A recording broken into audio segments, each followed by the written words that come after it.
The government just quietly changed the rules, and millions of seniors have no idea what they're now entitled to. Here's the truth nobody is talking about.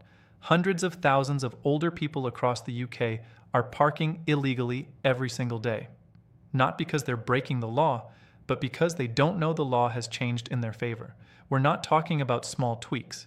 We're talking about privileges that could save you hours of pain, hundreds of pounds a year, and the exhaustion of struggling just to get through your front door. Your neighbor probably already knows. Your doctor's receptionist might. But did anyone tell you? The Blue Badge scheme has been quietly expanded, and if you or someone you love is over 65, has a hidden condition, or even struggles with anxiety in crowded car parks, this could change everything. So here's the question you need to answer right now. Are you already entitled to a Blue Badge and just don't know it yet? In the next few minutes, I'm going to walk you through exactly what's changed, who now qualifies that didn't before, and the 3 steps you need to take this week to claim what's rightfully yours. No jargon, no confusing forms, just clear, honest answers, starting right now.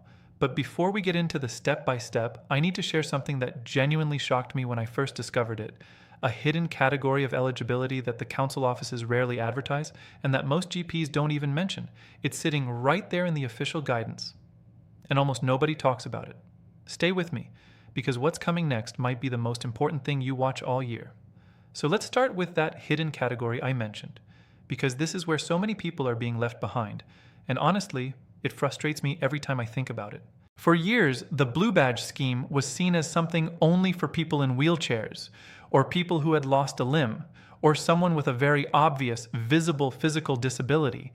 And if that was your understanding, I completely get it, because that's what most people were told, and that's what it looked like from the outside. But the rules have changed significantly, and the government updated the eligibility criteria in a way that opened the door to a much wider group of people. The problem is nobody sent out a letter, nobody knocked on your door. They updated a page on the government website and quietly moved on. So millions of people are still operating under the old assumptions, and they're missing out. Here's what the updated scheme now recognizes: hidden disabilities. Conditions you can't see from the outside. Things like severe anxiety that makes it genuinely dangerous or distressing for someone to walk through a busy car park. Things like dementia, where navigating an unfamiliar environment can cause real confusion and risk. Things like conditions that cause unpredictable pain flare-ups, where someone might feel fine walking 10 steps but be in agony by step 30. These are now recognized pathways into the Blue Badge scheme. And if you or someone you love has been living with something like this, quietly managing, quietly struggling, quietly assuming that help wasn't available, I want you to hear this clearly. You may well be entitled right now, today. Let's talk about who this actually affects, because I want to make this as real and as personal as possible. Think about your mom, who has arthritis in both knees and winces every time she gets out of the car, but has never applied for a badge because she doesn't think her condition is bad enough. Think about your dad, who had a minor stroke 2 years ago and gets confused in busy places, but who would never dream of calling himself disabled. Think about yourself. Maybe you have a heart condition or a lung condition, or you're going through cancer treatment, and the fatigue is unlike anything you've ever experienced, but you're still pushing through and you've never once asked for any extra help. These are exactly the kinds of people the updated Blue Badge scheme is now designed to support.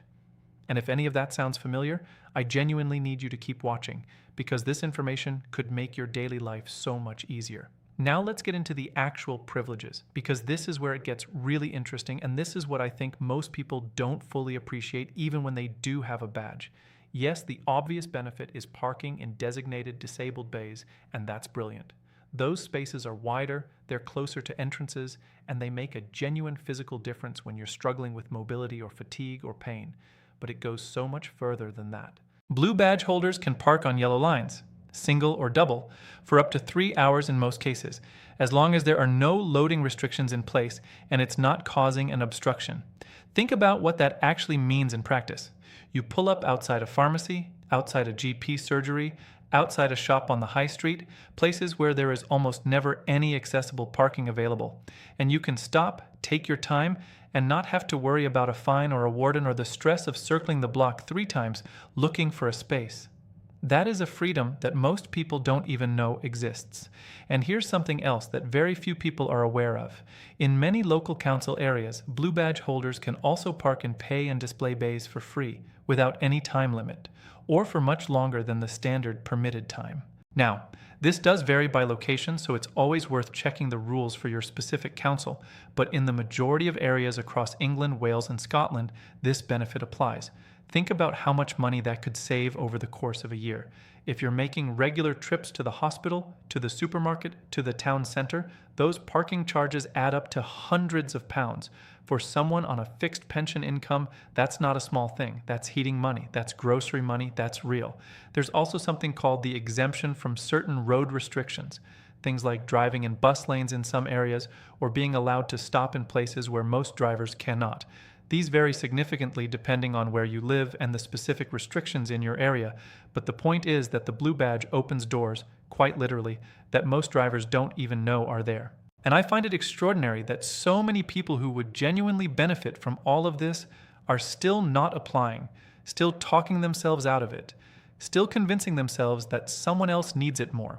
So let's address that directly, because I hear this all the time, and I want to push back on it gently but firmly. There is no needs it more system with the Blue Badge. It is not a competition. You are not taking a badge away from someone else by applying. The scheme exists because the government recognizes that certain people face genuine barriers to getting around, and if you meet the criteria, then by definition, you are someone the scheme was created to help. Applying is not being greedy. It's not being dramatic. It's not making a fuss. It is simply accessing support that you are legally entitled to. Support that you have almost certainly already paid into through years and years of taxes. So please, if you have been holding back because you didn't think your situation was serious enough, I want you to let that go right now. Now, let's talk about the application process itself, because I know this puts a lot of people off. The idea of forms and assessments and medical evidence can feel overwhelming, especially when you're already managing a health condition and you don't have endless energy to spare. But I want to reassure you that it is genuinely more straightforward than most people expect. You apply through your local council, and the easiest way to start is through the Gov UK website, which will direct you to your specific council's application process. You'll need a recent passport-style photograph, proof of identity, proof of address, and your national insurance number. If you're applying on the basis of a specific condition, you may also need a letter or supporting information from your GP or specialist, but many councils now have their own assessment process, so don't let the thought of gathering medical evidence stop you from even starting. One thing I'd really encourage you to do, and this is a tip that can genuinely speed things up, is to contact your GP's surgery before you apply and let them know you're planning to apply for a Blue Badge. Ask if they can add a note to your records or provide a brief supporting letter. Many practices are very familiar with this process and can turn around supporting documentation quite quickly, especially if you explain that it's for a Blue Badge application. Having that in place before you submit can reduce delays and make the whole process much smoother. And if you're applying on behalf of a parent or a partner who isn't able to manage the process themselves, which is a situation so many of you will be in, you can absolutely do that. You can apply as their carer or representative, and the badge will be issued in their name for their use. You don't need to be there with them every time they use it. The badge belongs to the person, not the vehicle, and it can be used in any car they're traveling in, whether you're driving or someone else is. That's another thing people often don't realize. The badge is personal, not tied to a specific car. So if your mom uses it when she goes out with you on Tuesdays, and with your sister on Fridays, and with a carer on Thursdays, that is completely fine. The badge travels with her. Now, I also want to touch on something that comes up a lot, and that's the question of renewal. Blue badges are not permanent. They're typically issued for up to 3 years, and then they need to be renewed. It sounds like a hassle, but it's actually important because your circumstances may have changed and you may now qualify for additional support that wasn't available when you first applied. So if you have a badge that's coming up for renewal, don't just treat it as an admin task. Treat it as an opportunity to review what you're currently entitled to and whether anything has changed in the scheme that might benefit you. The eligibility criteria have expanded, and what wasn't available 3 years ago might be available to you now. I also want to be very honest with you about one thing because I think it's important to set realistic expectations. Not everyone who applies will be approved, and if you receive a refusal, that is not the end of the road. You have the right to challenge the decision. You can ask for a review, you can provide additional evidence, and in many cases, decisions are overturned on appeal. If you feel that the decision doesn't reflect your actual situation, your actual daily struggles, your actual level of difficulty getting around, then please don't just accept it and walk away. Seek advice. Contact your local Citizens Advice Bureau. Speak to a disability charity. There are people whose job it is to help you through exactly this situation, and they are very good at it. Before I move on, I want to take a moment to say something directly to you, and I mean this sincerely. If you have been watching this video and recognizing yourself or recognizing someone you love in what I'm describing, please take action today. Not tomorrow, not next week, today. Go to jove.uk, search for Blue Badge, and start the application.